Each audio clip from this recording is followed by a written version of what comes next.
संभल में कल खोले गए मंदिर में आज पूजा अर्चना हो रही है। आज मंदिर में रुद्राभिषेक भी किया गया है। 46 साल बाद एक मंदिर खुलवाया गया है। ये तस्वीरें आप देखिए अब यहाँ पर किस तरह से रुद्राभिषेक किया गया है और मंदिर में 46 सालों के बाद पूजा अर्चना का सिलसिला शुरू हो गया है।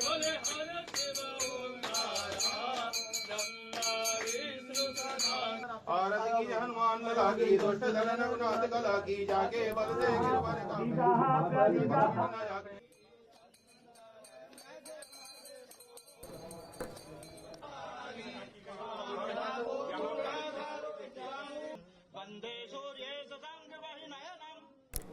तो बात करते हैं संभल के हनुमान मंदिर की। संभल में यह मंदिर कल 46 सालों बाद खोला गया और आज मंदिर में पूजा अर्चना शुरू हो गई।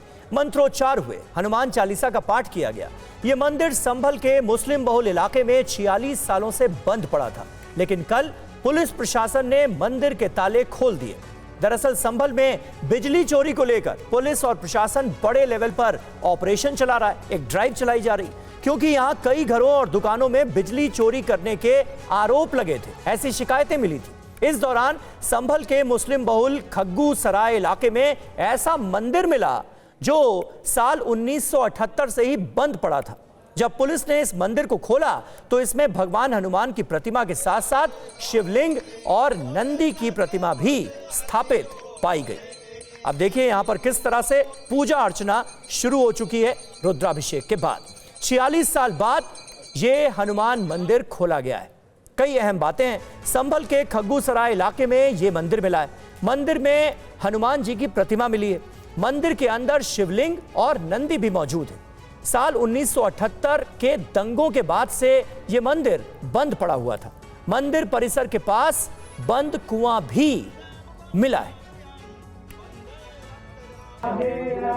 और आइए आपको सुनाते हैं मंदिर में पूजा करने आए श्रद्धालु अब क्या कह रहे हैं। ये मंदिर काफी सदियों पुराना मंदिर है जो शायद 46 या 50 सालों से इसमें ताला लगा हुआ था। जब प्रशासन यहाँ पर किसी कार्यवश मतलब जो अपना बिजली चेकिंग वगैरह करने आया तो ये मंदिर उनको मिला जो कि बिल्कुल खंडर अवस्था में बंद पड़ा हुआ था और गंदगी इसमें काफी थी। काफी वर्षों से खुला नहीं था तो कीड़े मकोड़े घास फूस सब चीजें हो गई थी। तो आज प्रशासन ने इसको खुलवाया है और इसकी अब हम यहाँ साफ सफाई कर भगवान भोलेनाथ की पूजा करेंगे और हनुमान जी पर चोला चढ़ाएंगे। तो 4 दशकों के बाद यह मंदिर खुलवाया गया है। यूपी के संभल में 46 साल बाद कल यह हनुमान मंदिर खुला था और अब इस मंदिर में पूजा पाठ की विधिवत शुरुआत हो गई है।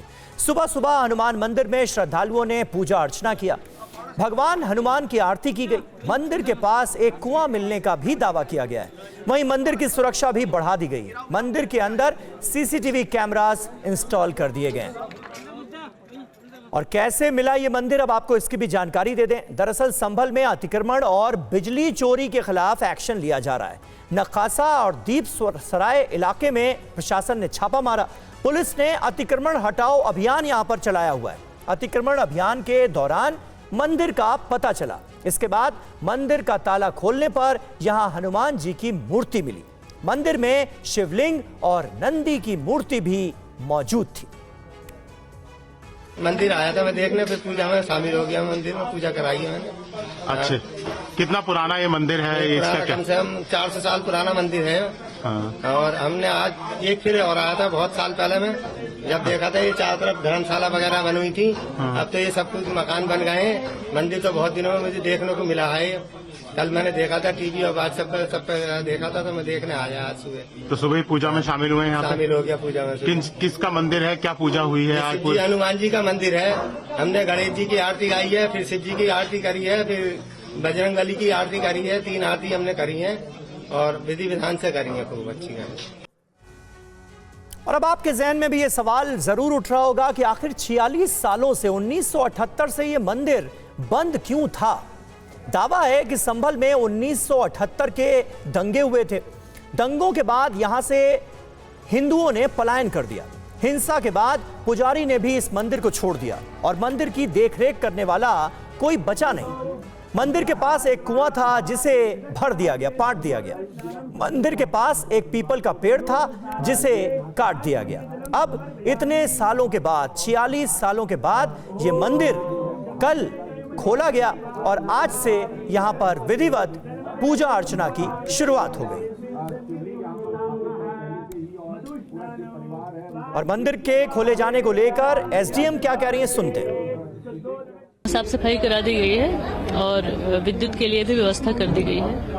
अभी आप देख सकते हैं और कैमरे लगाए जा रहे हैं। आगे जो वॉल बनाई गई है इसको हटाया जाएगा। हाँ, क्योंकि इसको कमरे का रूप दे दिया गया है मंदिर को, तो इसको हटाएंगे। ओपन एरिया कर दिया जाएगा। ओपन एरिया करेंगे। मंदिर के जो उसका मूल स्वरूप है उसको रिस्टोर करेंगे। एसआई को पत्र लिख दिया है, पुलिस अभी डिप्लॉयड रहेगी मंदिर के आसपास। तो एसडीएम वंदना मिश्रा को आप सुन रहे थे। संभल में आज भी बुलडोजर एक्शन देखने को मिल रहा है। बिजली चोरी के खिलाफ अभियान भी जारी है। अतिक्रमण के खिलाफ बुलडोजर चलाया जा रहा है। अवैध कब्जे पर प्रशासन की सख्ती नजर आ रही है। बिजली विभाग की टीम का तलाशी अभियान भी लगातार जारी है।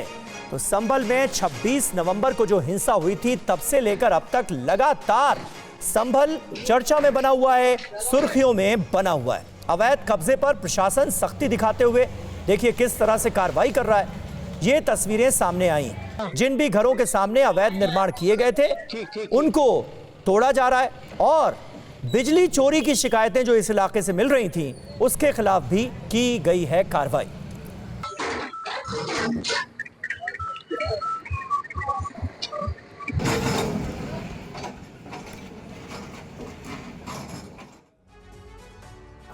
और देखिए संभल में जो हनुमान मंदिर खोला गया है और जिस तरह से वहां पर पूजा अर्चना शुरू हुई है, इस पर केशव प्रसाद मौर्य यूपी के डिप्टी सीएम क्या कह रहे हैं बताते हैं आपको। 4 दशक से मंदिर बंद रखा गया, भय का माहौल बनाया गया, ये कहा है केशव प्रसाद मौर्य ने।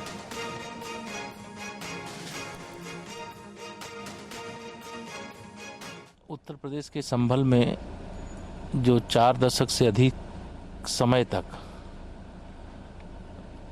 हनुमान जी का मंदिर, शिव जी का मंदिर बंद करके रखा गया था, एक भय का माहौल पैदा करके वहाँ से हिंदुओं को पलायन करने के लिए मजबूर किया गया था।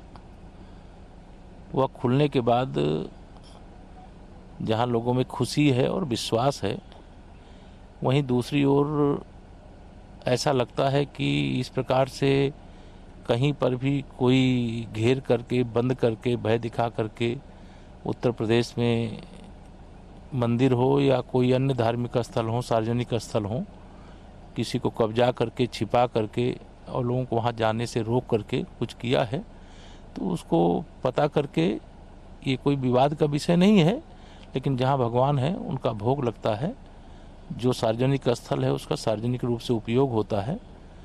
अब भय के बल पर, धमकी के बल पर डरा करके जो कब्जे किए गए थे या जो वहाँ से रहने वाले हिंदुओं को या अन्य धर्मावलंबियों को पलायन करने के लिए मजबूर किया गया था, अब वो समय समाप्त हो गया।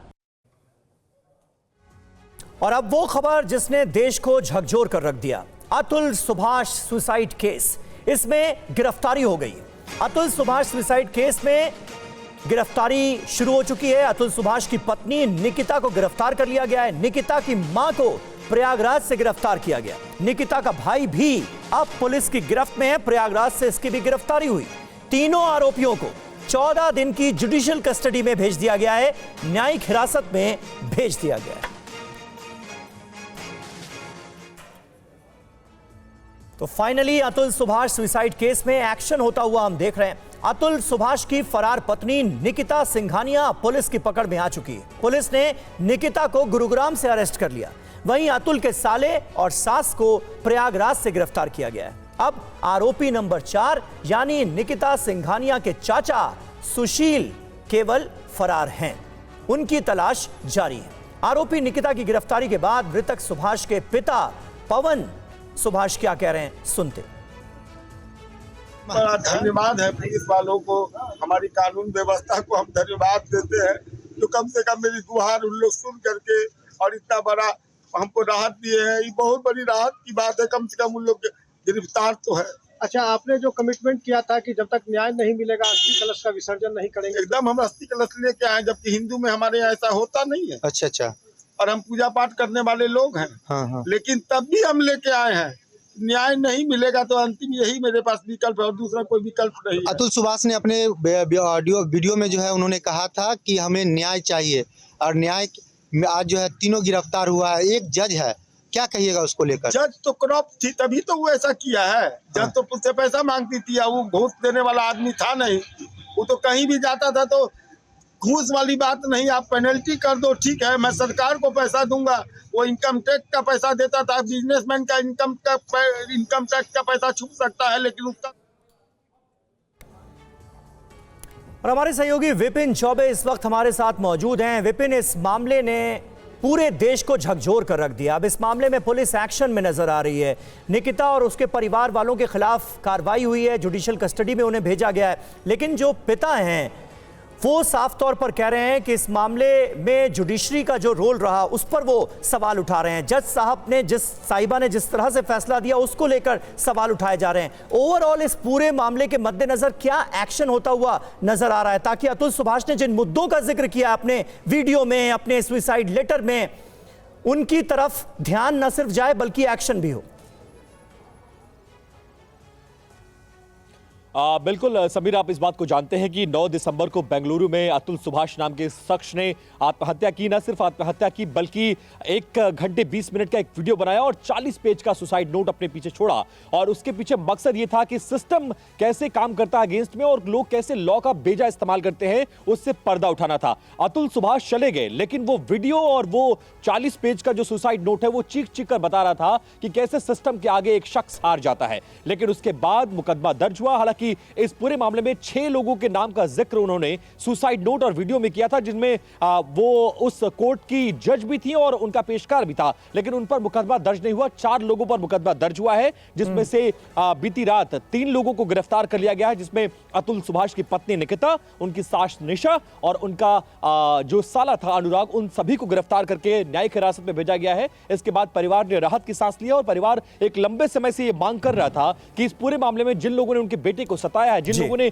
उनके बेटे को मजबूर किया है कि वो एक्सट्रीम स्टेप उठाए, उनके खिलाफ कार्रवाई होनी चाहिए। और बेंगलुरु पुलिस 13 तारीख को उत्तर प्रदेश पहुंची थी, तब से इन लोग की छानबीन की जा रही थी। ये लोग फरार थे। अग्रिम जमानत के लिए इलाहाबाद हाईकोर्ट में इन्होंने अर्जी डाल रखी थी। अदालत इस पर सुनवाई करती, उससे पहले ये पुलिस के हत्थे चढ़ गए और फिलहाल इन तीनों को न्यायिक हिरासत में 14 दिनों के लिए भेज दिया गया। शुक्रिया। इस देश की नजर है इस केस पर, क्योंकि अतुल सुभाष ने जिन मुद्दों को उठाया उसके बाद 1 नहीं 2 नहीं ऐसे केसेस की झड़ी लग गई है और देश भर से कई ऐसे मामले सामने आ रहे हैं जहां पर पति पीड़ित महसूस कर रहे हैं और जुडिशरी से, न्यायपालिका में उनके केस को उतनी तवज्जो नहीं मिल रही है, इंसाफ नहीं मिल रहा है, ऐसे आरोप लग रहे हैं। देखना होगा कि इस मामले में आगे क्या होता है। आगे बढ़ते हैं। महाराष्ट्र में शाम 4 बजे कैबिनेट विस्तार होने जा रहा है। नागपुर में नए मंत्रियों का शपथ ग्रहण समारोह है। बीजेपी के 16 विधायकों के पास फोन आ गया है। शिवसेना शिंदे के 12 विधायकों को फोन आए हैं। अजीत गुट के 5 विधायकों के पास फोन आ गया है। हमारे 2 सहयोगी इस वक्त हमारे साथ मौजूद हैं। कुमार कुंदन हमारे साथ जुड़ गए हैं। इसके अलावा आनंद प्रकाश पांडे भी हमारे सहयोगी हमारे साथ मौजूद हैं। कुमार कुंदन, सबसे पहले मैं आपके पास आऊंगा। वो कौन कौन से बड़े नाम हैं, बड़े चेहरे हैं जिनके पास फोन आ गया है, और फोन आने का मतलब आज की तारीख में क्या है, ये हमारे दर्शक भी बखूबी समझते हैं। यानी मंत्री पद पक्का। कौन कौन से लोग हैं जो कि खुद को खुशकिस्मत मान रहे हैं, फोन आ गया है? देखिए, सबसे बड़ी बात है कि कौन कौन से लोग हैं और किस तरीके के लोग हैं। जैसे कि भारतीय जनता पार्टी के में की अगर बात करें तो चंद्रशेखर बावनकुले को बकायदा फोन आया है, ये एक नाम शामिल किया गया है। इसके अलावा शिवेंद्र राजे भोसले जो सतारा से आते हैं और शिवाजी के वंशज बताए जा रहे हैं, इनको भी भारतीय जनता पार्टी से बताया जा रहा है कि मंत्री पद में शामिल किए जाने की संभावना है। इसके अलावा नितेश राणे बीजेपी के फायर ब्रांड लीडर यंगस्टर्स के कॉर्पोरेट हैं और एक तरह से कट्टर हिंदुत्व का मुद्दा जो है उन्होंने इस बार के विधानसभा चुनाव में उठाया था, उनको जो है फोन आने की बात हो रही है। इसके अलावा मेघना बोरडकर बीजेपी की हैं, पहली बार एमएलए बनी है, मुखर रही हैं, महिला हैं, तो उनको भी शामिल करने की बात है। तो बताया जा रहा है कि बीजेपी में तकरीबन 20% नए चेहरों को जगह दी गई है। इसके अलावा पुराने चेहरों पर भी बीजेपी ने दोबारा से दांव लगाया है। अगर महायुति में बात करें तो शिवसेना शिंदे गुट की अगर हम बात करें तो उसमें से संजय सिरसाट हैं, उदय सामंत हैं, भोगताल में है, तमाम जो पुराने उनके चेहरे हैं उस पर भी उन्होंने दाम लगाया है।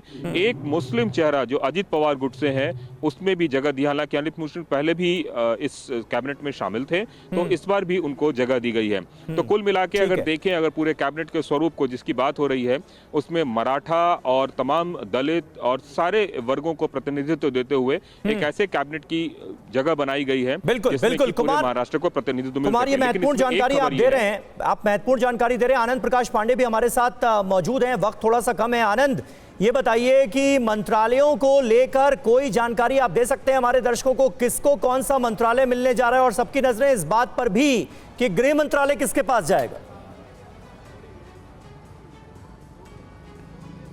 बिल्कुल, जो कुछ खींचतान चली थी महायुति में नतीजे आने के बाद वो मंत्रालयों को लेकर चली थी, क्योंकि शिवसेना जो थी वो अड़ी हुई थी गृह मंत्रालय चाहिए, क्योंकि उनका ये कहना था कि जब देवेंद्र फडणवीस उप मुख्यमंत्री थे तो उस वक्त गृह मंत्रालय उनके पास था, तो ऐसे में अगर एकनाथ शिंदे को आप उप मुख्यमंत्री बना रहे हो तो गृह मंत्रालय उनको देना चाहिए। लेकिन बीजेपी ने तभी साफ कर दिया था कि गृह मंत्रालय जो है वो बीजेपी के पास रहेगा और देवेंद्र फडणवीस जो कि मुख्यमंत्री है उन्हीं के पास रहेगा। तो ऐसे में एकनाथ शिंदे का जो कद है और रुतबा है वो बना रहे, इसके लिए जो हमें जानकारी मिल रही है उसके मुताबिक उनको आवास और शहरी विकास दिया जा सकता है। तो इस शहरी विकास और आवास ऐसा मंत्रालय कि एक तरह से पूरे महाराष्ट्र में उनका दबदबा रहेगा, क्योंकि जितने भी आवास है, जितने भी भवन निर्माण के काम है, गृह निर्माण विभाग के काम है, शहरी आवास के काम है, वो सारे मंत्रालय जो एकनाथ शिंदे के पास आ जाएंगे। और इसके अलावा जो हमें जानकारी मिली है, बहुत शुक्रिया आनंद प्रकाश पांडे। समय हमारे पास इतना ही था। कुमार कुंदन, आपका भी बहुत बहुत शुक्रिया। और अब देखते हैं दिल्ली चुनाव पर हमारा शो ग्राउंड रिपोर्ट विद गौरव अग्रवाल। 3 सवारी, कौन भारी?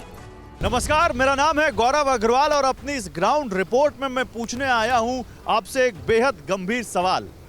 दिल्ली के रोड मास्टर्स की लाइफ के बारे में आप क्या जानते हैं? और जब मैं रोड मास्टर कह रहा हूं तो इस तरह की काली पीली टैक्सी चलाने वाले ड्राइवर हों, या फिर मेरे पीछे से जो आप ऑटो देख रहे हैं जाते हुए वो ऑटो हो, या फिर आजकल की जो कैब एग्रीगेटर कंपनियों के साथ चलाने वाले टैक्सी ड्राइवर हो, आखिर इन लोगों का क्या हाल है? क्या इनकी जिंदगी के बारे में आप कुछ जानते हैं? ये अपना भरण पोषण कैसे करते हैं? अपनी जिंदगी का खर्चा कैसे चलाते हैं? इनकी कमाई पर कैसे असर पड़ा है? क्या उतार चढ़ाव इनकी जिंदगी में आता है? जब बात अभी दिल्ली की हो रही हो तो फिर दिल्ली में जो चुनाव आए हैं, चुनाव के लिए ये लोग कितने बड़े फैक्टर बन जाते हैं। चाहे वो ऑटो वाले हो, टैक्सी वाले हो, चुनाव में इनकी ताकत कितनी मजबूत है और इनका क्या से है, इनकी क्या सोच है। आज अपनी इस ग्राउंड रिपोर्ट में इन्हीं सवालों के जवाब हम तलाशेंगे। आइए देखते हैं दिल्ली के रोड मास्टर क्या कहते हैं, क्या है इनके मन में।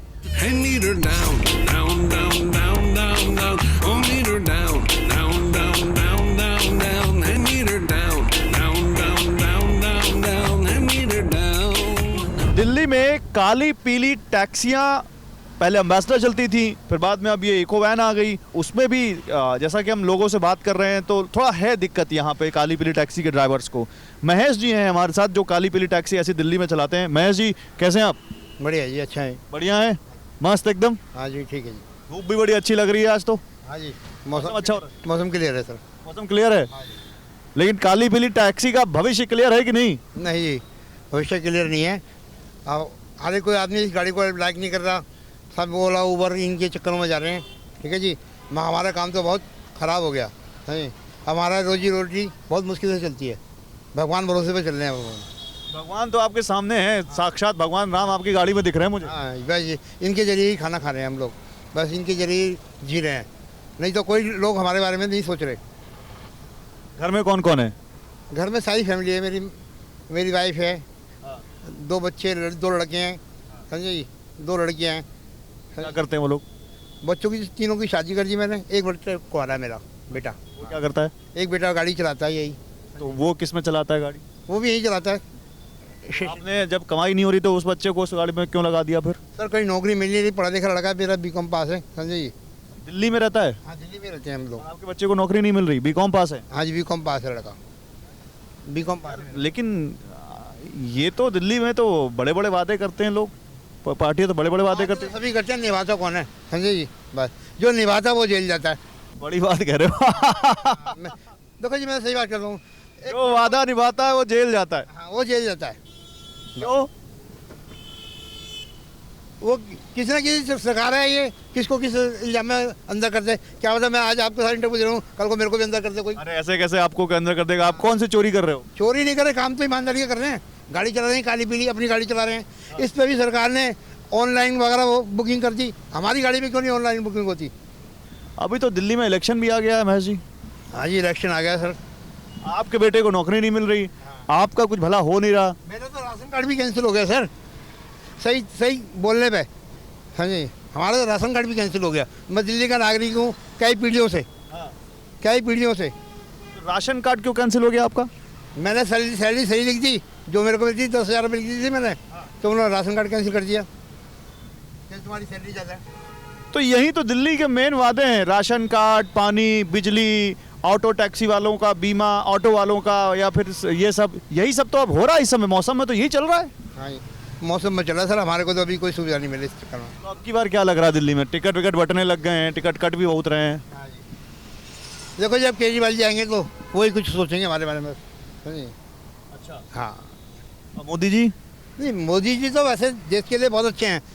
बड़े बड़े काम जो वादा करते हैं वो निभाते हैं। हाँ जी, मगर वो कहते हैं वो तुम दिल्ली में तो ये बैठे हैं केजरीवाल जी, है ना, तो केजरीवाल जी अच्छे हैं तो उनको सीट से हटे हुए हैं वो टाइम। तो आपको दिल्ली में केजरीवाल चाहिए और केंद्र में मोदी जी चाहिए? हाँ जी।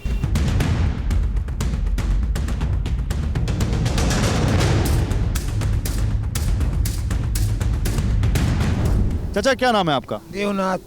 देवनाथ, कहाँ के रहने वाले हैं आप? मिर्जापुर, उत्तर प्रदेश के। दिल्ली में कितने साल से? 30-35 साल हो गए। कैसा है अभी? पहले कैसा था, अभी कैसा है? कमाई वमाई? अभी कमाई सब बंद हो गया है। थोड़ा बहुत रुपए में 4 आना कमाई चल रही है। बाकी ओला वगैरह जो इतने ओला वगैरह से है, ये सब हम लोग का मतलब रोजी रोजगार बंद कर दिया है। लेकिन 30-35 साल में तो दिल्ली में बहुत कुछ बदला होगा चाचा। क्या देखा आपने? दिल्ली को कैसे बदलते देखा? दिल्ली में यही बदलाव, दिल्ली बहुत अच्छी बन गई।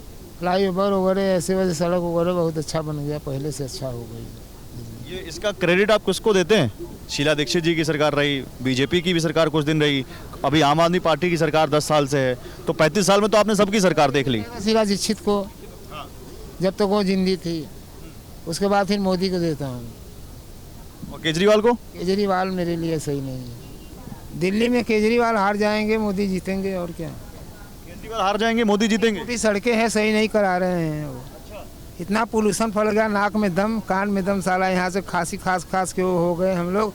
कोई उपाय नहीं है कि पोल्यूशन कैसे खत्म होगा। अरे तो पोल्यूशन पे कोई रिपोर्ट कहाँ कर, वोट कहाँ देता है चाचा? पोल्यूशन में पिछली बार हमने रिपोर्ट दिखाई थी, लोग वोट ही नहीं देते पोल्यूशन के मुद्दे पर। पोल्यूशन अब मोदी आएंगे तो पोल्यूशन ठीक होगा। आपका नाम क्या हुआ? मोजम अली। मोजम चाचा, ये बताओ कितने दिनों से ये काली पीली टैक्सी चलाते हो? काली पीली टैक्सी मैं लगभग 15 साल से चला रहा हूँ। उसके बाद जो गाड़ी मिली वो चलाया। अभी दिल्ली में क्या बदलाव हुआ आपके देखते देखते? हमारे देखते देखते तो सब चीज़ बदलाव ही हो गया। बचा क्या है? जब केजरीवाल बदल गया और बचा क्या? केजरीवाल बदल गया? केजरीवाल तो है भाई, केजरीवाल तो है। वो नहीं बदला, इस्तीफा क्यों दिया? उसी के बदलना कहते हैं ना। हवा हो क्या केजरीवाल से? नहीं, हम तो केजरीवाल का देखो भाई, यहाँ के मेरे पास कोई आईडी नहीं है। हमारे पास आईडी बिहार का है, लाइसेंस है। अब केजरीवाल को ना मैं वोट देता हूँ, लेकिन सपोर्ट करता हूँ। केजरीवाल को सपोर्ट करते हो? वोट नहीं देते, सपोर्ट करते हो? हाँ, लोगों से कहता हूँ भाई आदमी बढ़िया है, उसको वोट दो। आपको क्या फायदा मिला केजरीवाल से? केजरीवाल से दरअसल फायदा तो कुछ नहीं मिला, क्योंकि हम इसके डिस्ट्रिक्ट के हैं ही नहीं। मिलेगा क्या मुझे?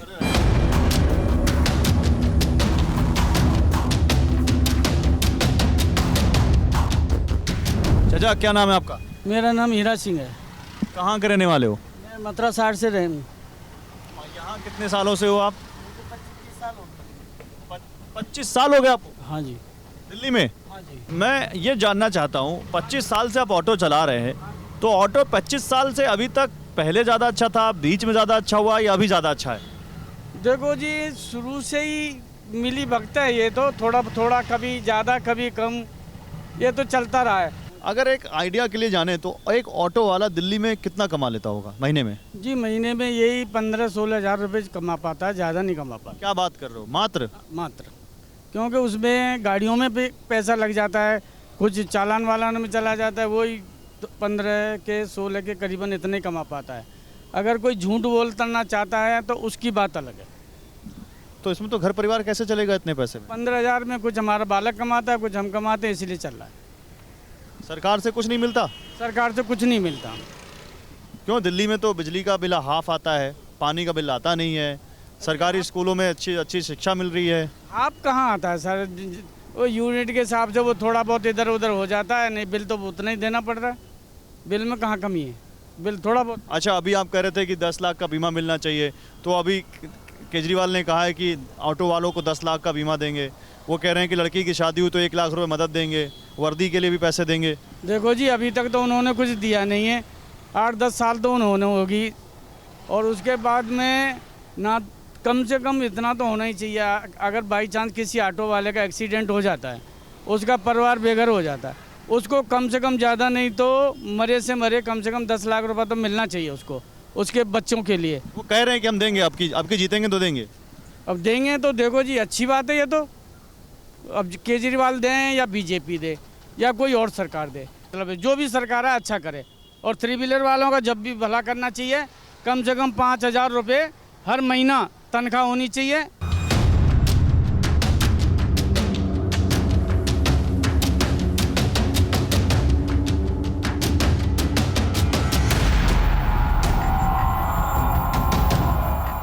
तो दिल्ली में कहाँ रहते हो आप? मैं पटेल नगर शादीपुर। पटेल नगर शादीपुर। मेरा वोट दिल्ली का ही है, मेरा दिल्ली का वोट है। तो क्या कहना चाहोगे आप? नहीं, केजरीवाल ही आना चाहिए। मैं तो यही कहूँगा जी, केजरीवाल आना चाहिए। अब ये तो जिसका, मेरा तो अपना मकान है, अगर मेरे को तो कोई दिक्कत, जिसका अपना मकान नहीं वो तो किराए पे रह रहा है। किराए पे निकालना, गाड़ी का किराया निकालना मुश्किल हो रहा है। जिनका अपना है तो उनका तो गुजारा। नहीं, तो मुझे एक चीज़ समझाओ शिवास जी, इधर आओ। आप कह रहे हो कि आपको दूसरी कंपनी, ऑनलाइन कंपनियों ने आपका बिजनेस खत्म कर दिया, तो आप क्यों नहीं शिफ्ट हो गए? आपको ड्राइविंग तो आती है, आप क्यों नहीं उधर चले गए? हम लोग तो शुरू से ऑटो ही चलाए हैं, अपना ऑटो ही चलाए हैं शुरू से। तो अब दूसरा लाइन में क्या जाके क्या करेंगे? अभी बताइए, दूसरा लाइन में जाके क्या? किसी एक लाइन में कमाई कम हुई तो दूसरे में स्विच करने में क्या दिक्कत है? नहीं, दूसरे काम में हमारे को आता नहीं, गाड़ी चलानी नहीं आती, कार चलानी नहीं आती, मेरे को ऑटो ही आता है। ज़्यादा लेडीज सवारी थी हम लोग का, ऑटो में जाने वाला वो सेफ्टी सुरक्षित जाती थी ऑटो करके, वो सारी बस में फ्री में जा रही है, तो हम लोग का नुकसान है ना है। अच्छा, सवारी मिलता नहीं है।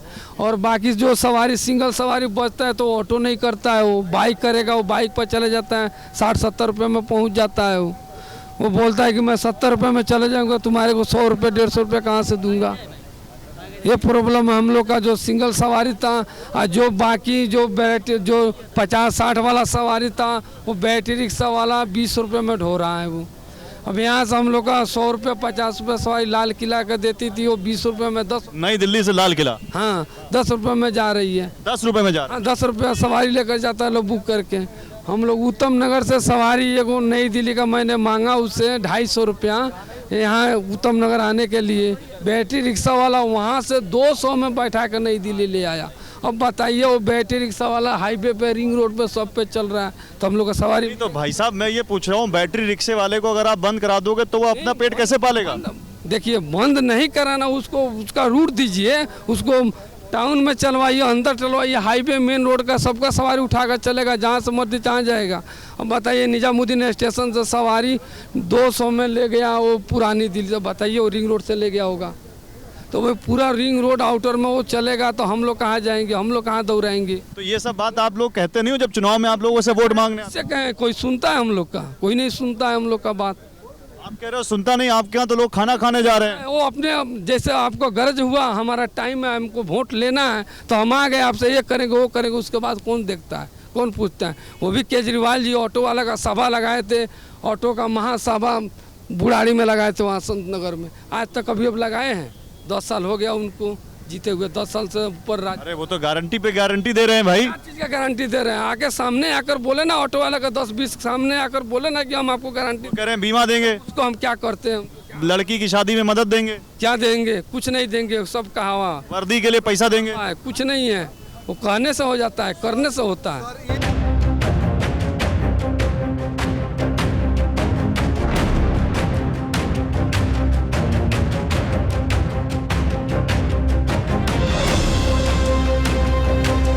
देखिए, हमने काली पीली टैक्सी वालों से बात की, उनका पक्ष जाना, फिर हम ऑटो वालों के पास गए, उनके दिल का दर्द हम आपके सामने लेकर आए, उनकी कहानी लेकर आए।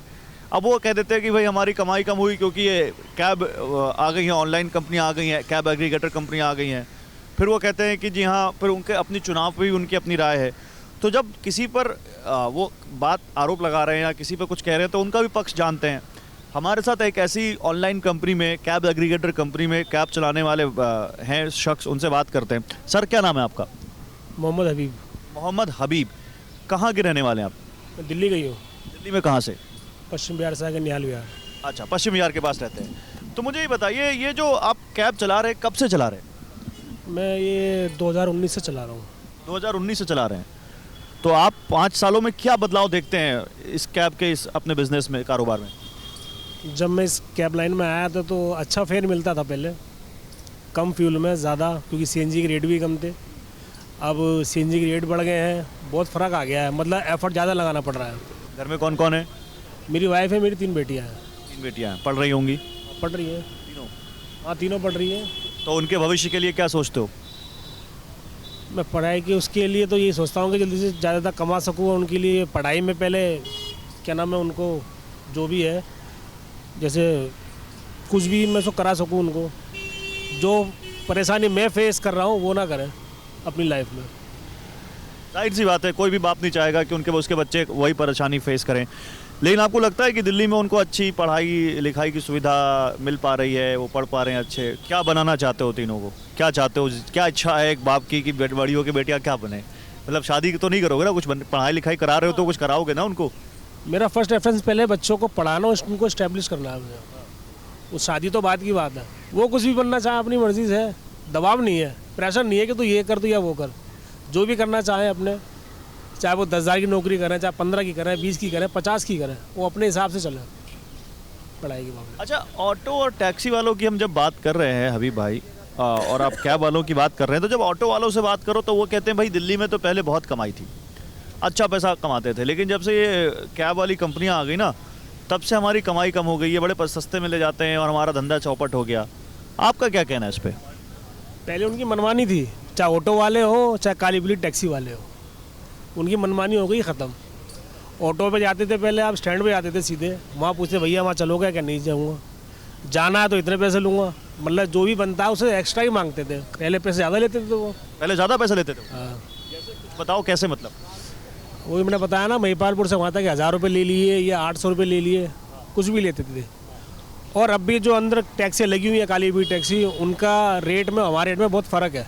पॉलिटिकल पार्टियां, आपको क्या लगता है कि इन लोगों को इतना क्यों अपनी तरफ खींचने की कोशिश करती हैं? क्या एक बड़ा वोट बैंक भी है क्या? क्योंकि मैं देख रहा हूँ ऑटो वालों के लिए, देखिए आप 2 दिन पहले क्या ऐलान हुए हैं, कितनी तरह की गारंटीज दी गई हैं, तो क्या एक बड़ा वोट बैंक भी है क्या दिल्ली में कैब चालक, ऑटो चालक?